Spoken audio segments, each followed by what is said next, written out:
Shalom, saudaraku yang dikasih di dalam Tuhan Yesus Kristus. Berjumpa kembali di hari Jumat tanggal 27 Januari 2023. Hari ini kita akan sama-sama merenungkan firman Tuhan dengan tema yang sama, Focus on God, Yesaya 41 ayat 10. Kita akan gabungkan dengan Amsal 18 ayat 14 yang merupakan pengantar untuk besok khotbah di hari Minggu dengan tema yang sama, Focus on God dengan subtema semangat.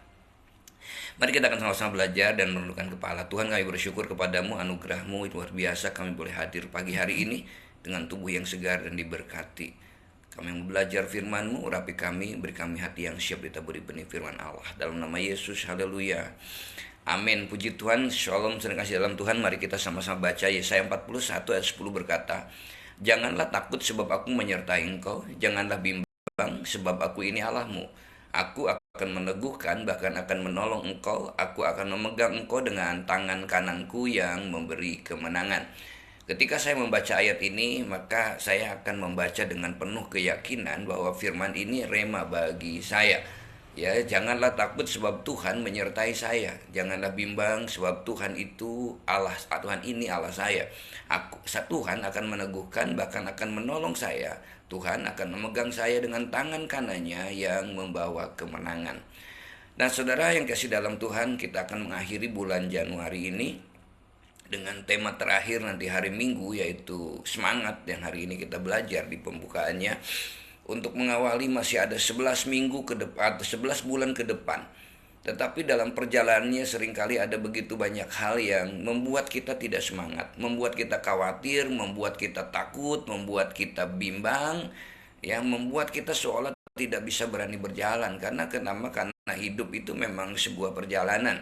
Sehingga saya katakan hidup sebuah perjalanan, bukan sebuah pelarian, nanti kita akan capek ya. Tapi hidup itu harus dijalani, dinikmati dan disyukuri. Nah, Amsal 18 ayat 14 berkata, "Orang yang bersemangat dapat menanggung penderitaannya, tetapi siapa yang memulihkan semangat yang patah?" Artinya begini, ketika orang punya semangat, apapun yang terjadi, semangat itu merupakan awal atau bukti dari seorang memiliki iman kepada Tuhan. Sehingga seorang bijak mengatakan bahwa ketika kita tidak punya lagi semangat, sesungguhnya, saudara perhatikan, maka pada hakikatnya hidupnya pun sebenarnya berhenti sampai di situ. Ketika orang sudah tidak punya semangat, apapun yang dihadapi, sungguhnya dia sudah berhenti sampai di situ. Tidak ada kelanjutan hidupnya. Mengapa? Karena kalau orang tidak punya semangat, maka dia akan berhenti melakukan aktivitas. Bahkan mungkin berpikir pun berhenti. Nah, padahal Tuhan menginginkan bahwa kita anak-anaknya untuk terus semangat. Mengapa? Karena itu sangat berhubungan dengan iman. Sangat berhubungan dengan iman. Bahkan Tuhan akan memberikan upah bagi mereka yang memelihara semangat sampai akhir. Mengapa? Karena Tuhan akan membuat segala sesuatu indah pada akhirnya. Nah, indah pada akhirnya, kenapa? Karena semangat. Jadi kalau kita nggak ada semangat dan membuat semangat berhenti di tempat, maka kita tidak akan mencapai kepada akhir itu. Kairos atau kronos yang kita sudah jalani setiap hari tidak bisa bertemu dengan kairos. Waktunya Tuhan tidak bisa bertemu dengan waktunya kita. Waktu kita Tuhan. Allah yang maha kuasa, kita yang diberi kuasa tidak bisa bertemu kalau kita tidak memiliki semangat. Nah, untuk itu saudara, hari ini kita akan belajar dua hal tentang semangat melalui Amsal 18 ayat 14 ini. Kita akan baca kembali ayatnya berkata, "Orang yang bersemangat dapat menanggung penderitaannya, tetapi siapa yang memulihkan semangat yang patah?" Nah, saudara kasih dalam yang pertama, kalau kita belajar dari Amsal 18 ayat 14 ini, yang pertama kita bisa belajar bahwa semangat itu sebenarnya tanda rohani yang sehat. Orang yang mengeluh bukti bahwa dia tidak percaya. Saya sering katakan dari tadi udah diawali bahwa hidup itu dijalani, dinikmati, disyukuri. Tidak dijalani juga akan habis waktunya. Tidak dinikmati juga akan habis waktunya. Tidak disyukuri kita tidak akan menikmati dan tidak akan mendapatkan apa-apa. Sehingga perhatikan di sini, semangat adalah satu tanda rohani yang sehat. Mari kita introspeksi dalam hidup kita. Apakah rohani kita sehat sampai hari ini? Apakah kita rohani yang bertumbuh sampai hari ini? Tandanya apa? Ada semangat. Sehingga dalam satu terjemahan bahasa Inggris, The Message, di Amsal 14 ini mengatakan bahwa roh yang sehat mengalahkan banyak kesulitan. Bayangkan, spirit ya, semangat. Itu diartikan dari roh ya. Jadi roh kecil ya. Jadi katakan roh yang sehat mengalahkan banyak kesulitan. Mengapa? Karena orang yang percaya Tuhan akan menjalani hidupnya dengan bersemangat. Orang yang bersama dengan Tuhan akan menjalani hidupnya dengan bersemangat. Kenapa? Karena dia tidak akan mudah mengeluh. Ya, tidak akan mudah mengeluh, sebaiknya dia akan mudah untuk mengucap syukur. Kenapa? Karena dia sadar ada kuasa di dalam pengucapan syukur, ada berkat di dalam pengucapan syukur. Saya akan mengingatkan, Yesus menjadikan 5 roti dengan 2 ikan, mencukupkan 5.000 laki-laki, belum anak dan wanita, dengan mengucap syukur mengawalinya. Kuburan Lazarus yang sudah dikubur selama 4 hari dan berbau busuk dibangkitkan kembali oleh karena Yesus juga mengucap syukur pada sebelumnya. Nah, sekarang mari kita belajar bukti untuk mengecek apakah kita betul-betul orang yang memiliki iman kepada Tuhan. Ditandai yang pertama, kita punya semangat rohani, kita sehat. Yang kedua, umur semakin bertambah, seharusnya kita semakin bersemangat. Ya. Kita belajar, umur semakin bertambah, harusnya kita semakin bersemangat. Kenapa? Karena bukan hanya bersemangat menjalani hidup yang menjelang akhir sebenarnya, tetapi kita menjadi semakin bertemu dengan Tuhan semakin semangat. Artinya kalau seorang pelari itu biasanya menjelang finish dia akan kerahkan segala upaya supaya sampai di akhir. Bahkan kalau kita melihat pelari itu begitu sampai ada garis finish, dia dadanya langsung dibusungkan begini untuk segera menyentuh garis finish. Ya, ada kebanggaan yang luar biasa. Seorang petinju ketika dia juga sama, semangat untuk mengakhiri pertandingannya, dia akan melakukan itu. Seorang pelari, seorang pemain sepak bola menggiring bola, napas sudah habis-habisan, terus seperti Messi berputar, tapi begitu sampai gol, semangat, hilang dia lelahnya. Semakin mendekat semakin tua. Ya saudara perhatikan, umur bertambah harusnya kita semakin bersemangat. Kita contoh Alkitab, ada begitu banyak contoh ya di Alkitab ya.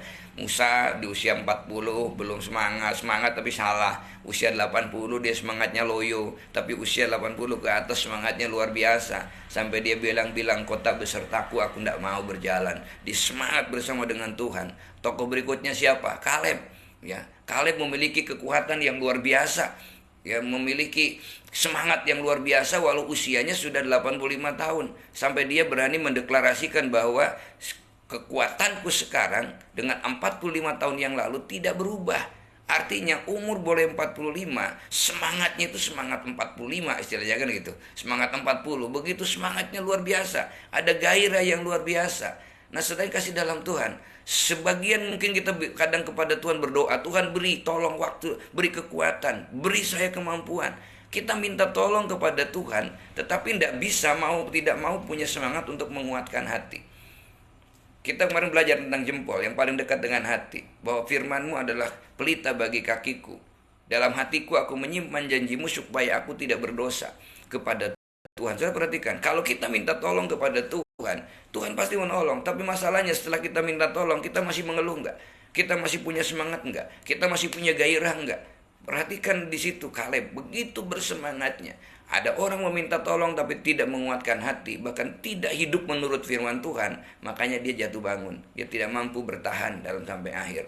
Ingat bahwa Tuhan sangat mengasihi kita. Oleh sebab itulah dia tidak mau hidup anak-anaknya terus merosot. Dia tidak mau hidup anak-anaknya terus menurun. Bahwa dengan semangat ini kita mau belajar untuk terus bersemangat. Nah, saudara kasih dalam Tuhan, Tuhan mengasihi kita. Dia tidak mau hidup anak terus. Salah satu Amsal mengatakan bahwa hati yang gembira itu adalah obat yang manjur. Mari kita belajar.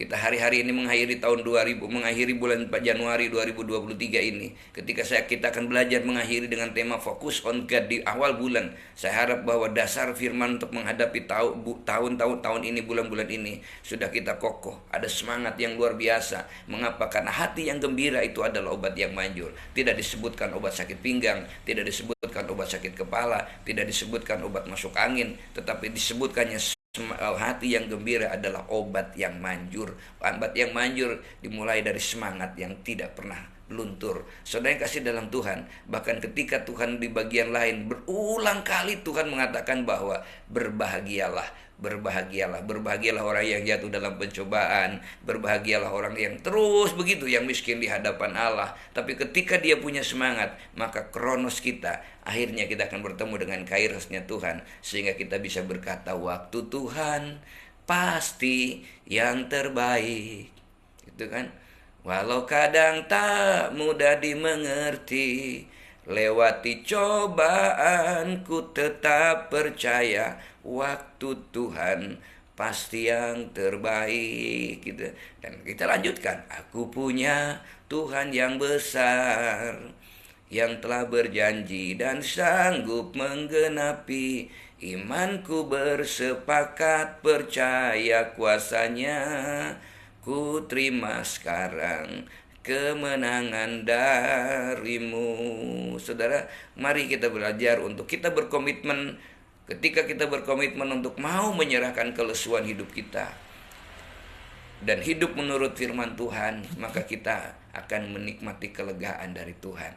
Mengapa? Karena ketika kita bersemangat, kita mau datang kepada Tuhan, dan Yesus berkata, mari kepadaku yang letih lesu dan berbeban berat, aku akan memberikan kelegaan kepada Tuhan. Semangat yang pertama akan menunjukkan bahwa kita imannya, rohaninya sehat. Semangat yang kedua, semangat bertambah usia, kita harus semakin bertambah semangatnya. Seberapapun panjang kesulitan hidup yang bisa kita alami, Tuhan akan selalu membuat kita bangkit. Karena Tuhan katakan, meskipun kita jatuh, Tuhan tidak akan pernah membiarkan sampai terletak, sampai kemenangan itu ada menjadi milik kita. Tuhan Yesus memberkati. Kita datang, kita bersyukur kepada Tuhan. Terpujilah namamu Tuhan. Kami bersyukur kepadamu, oleh anugerahmu kami boleh ada, dan kami belajar untuk menatap masa depan dengan penuh semangat. Kami percaya masa depan kami ada di dalam tangan Tuhan. Tangan kami dipegang oleh Tuhan yang membawa kami dari kemenangan kepada kemenangan. Tuhan Yesus memberkati, dan di dalam nama Yesus Kristus kami terima semua berkat-Mu. Haleluya. Amin. Terima kasih. Tuhan berkati dan shalom bagi kita semua.